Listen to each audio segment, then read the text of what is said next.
Saya kadang-kala gagal meniduri hamparan kolam kita.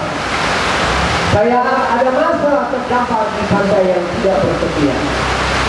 Saya di lambung ombak tsunami. Akhirnya hari ini saya sampai yang pernah kita dengar rano itu hanya dalam pengetahuan dan pembacaan. Saya ucapkan tahniah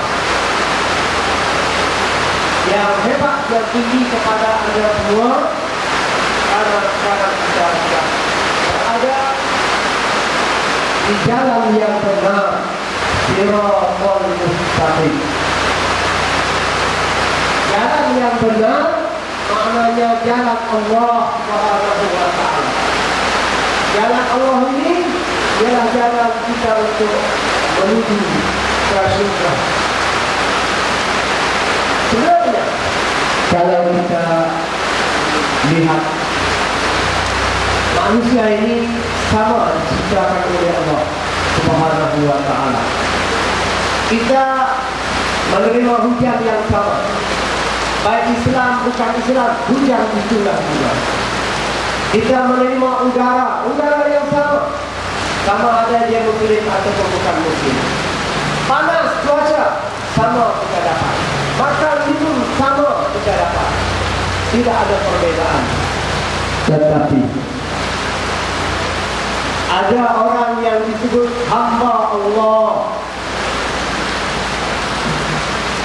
Hamba Allah ini mestilah orang yang termasuk dalam kumpulan orang-orang yang percaya, beriman dengan Allah Subhanahu wa Ta'ala.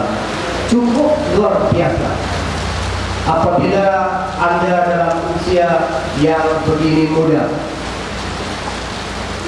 usia remaja, sudah berjaya mencari jalan yang selamat.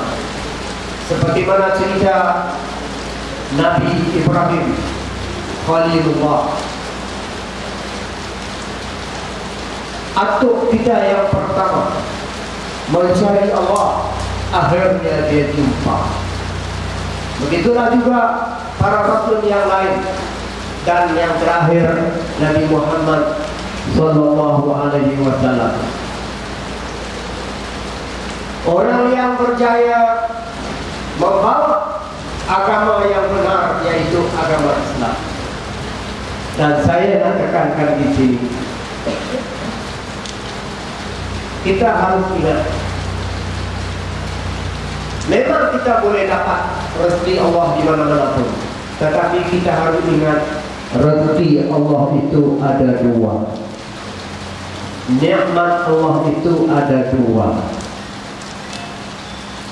Yang pertama, rezeki nikmat yang Allah campak kepada semua makhluk atas muka bumi ini. Sama ada dia golongan Kristian, dia golongan Yahudi, golongan Buddha, Hindu dan sebagainya, Allah beri sama rata. Dengan syarat apabila dia berusaha bersungguh-sungguh, cukup syaratnya dia akan dapat. Maka sebab itu kita tengok di kalangan kita, ada orang bukan Islam yang kaya raya, ada orang bukan Islam dapat pelajaran yang tinggi, ada orang Islam yang dapat sehat walafiat, ada orang bukan Islam yang cantik, yang lawa misalnya, bukan orang Islam sahaja. Kenapa benda ini boleh berlaku? Bukan Islam juga dapat, yang Islam juga dapat, karena ini nikmat badaniyah atau nikmat fizikal, nikmat yang dapat kita rasa, yang dapat kita lihat. Tetapi kalau kita sudah belajar baca surah Al-Fatihah, di sini beberapa orang yang boleh baca surah Al-Fatihah, Ummul Quran.